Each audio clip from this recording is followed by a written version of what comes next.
MACD is one of the most popular technical analysis tools out there. I see it every day on people's charts. Here it is plotted along the bottom of this price graph. You know, a lot of people use it, but not everybody knows how to use it most effectively. Let's begin by understanding what MACD is made up of. First of all, MACD, of course, is short for moving average, convergence, divergence. The most common formula that is by default used on almost all charting packages is the 12-26-9 formula. The way it works is the MACD line is made up of the difference between the value of the 12-day and the 26-day exponential moving averages. Then a 9-day exponential moving average of the MACD is superimposed over the MACD as the signal line. MACD is what's known as a centered oscillator. In other words, the MACD fluctuates above and below a centering line, typically known as the zero line.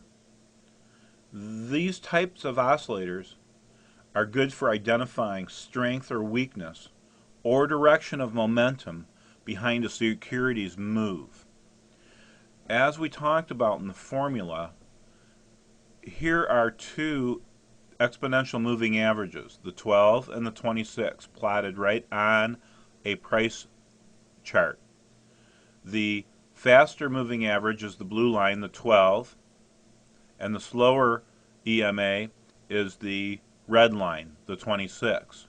You see the 12 is at 40 approximately, and the 26 is at 38. So the difference between the two, the 40 minus the 38, gives us the MACD line. Here the MACD is plotted down below. The black line that I'm pointing at is the MACD line. You see it is at 2. That's the 40 minus the 38, so it's a positive 2. The MACD will fluctuate below and above the zero line.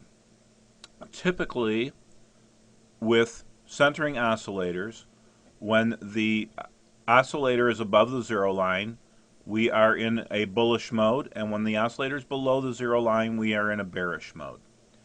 This other line drawn here is the 9 exponential moving average, the 9-period EMA of the MACD of this black line itself.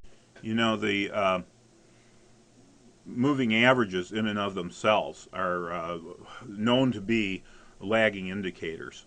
And this chart represents that pretty well. As you can see, this move down turned right about here. And it wasn't until about 5, 6, 7 days later that the moving averages actually signaled the change.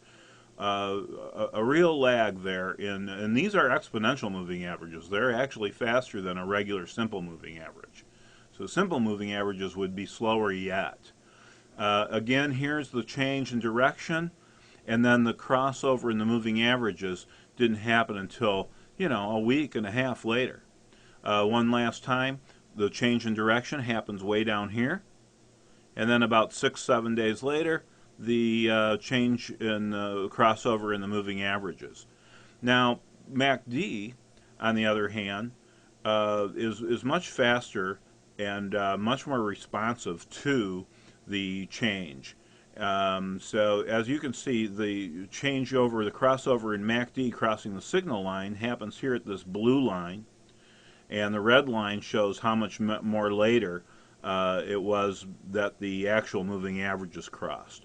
Here again, the MACD crossovers, and here is the actual moving average crossovers, and then again, finally, the MACD crossing over, and it wasn't until much later that the moving average actually crossed over.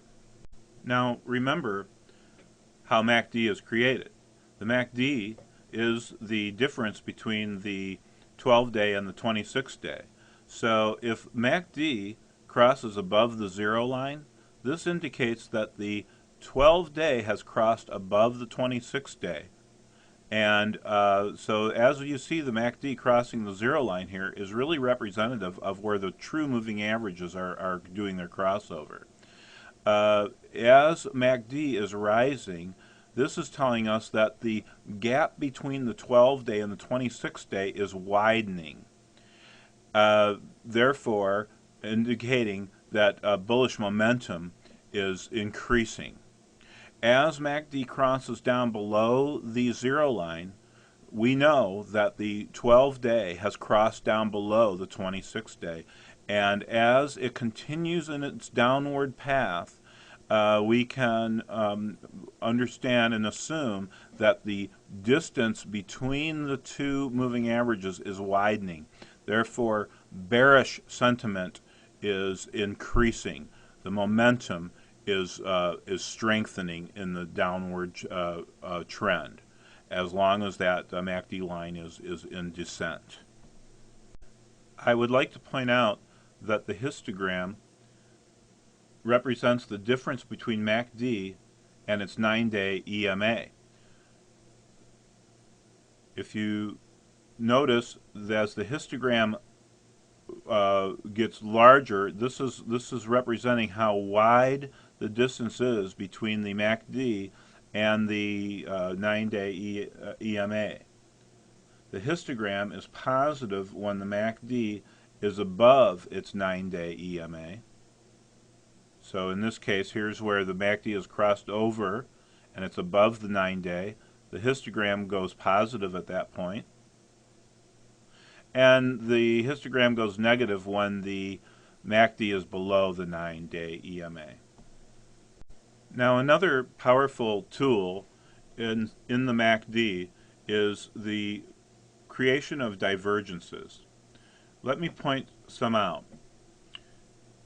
Here in March and April on this chart, you can see price was increasing by this resistance line drawn above the price.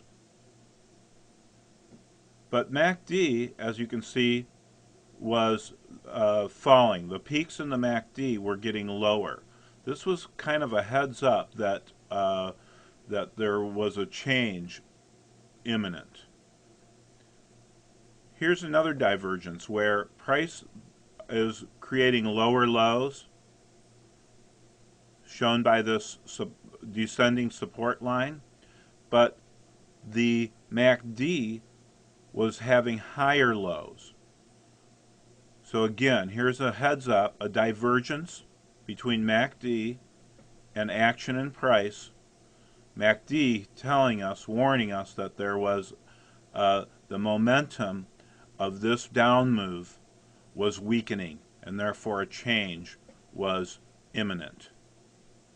One more time, another example of a divergence: lower lows in price, higher lows in MACD, and then immediately followed by a MACD crossover and a change in direction. It's important to notice as well that MACD was making higher lows, but moving averages were making lower lows in this case.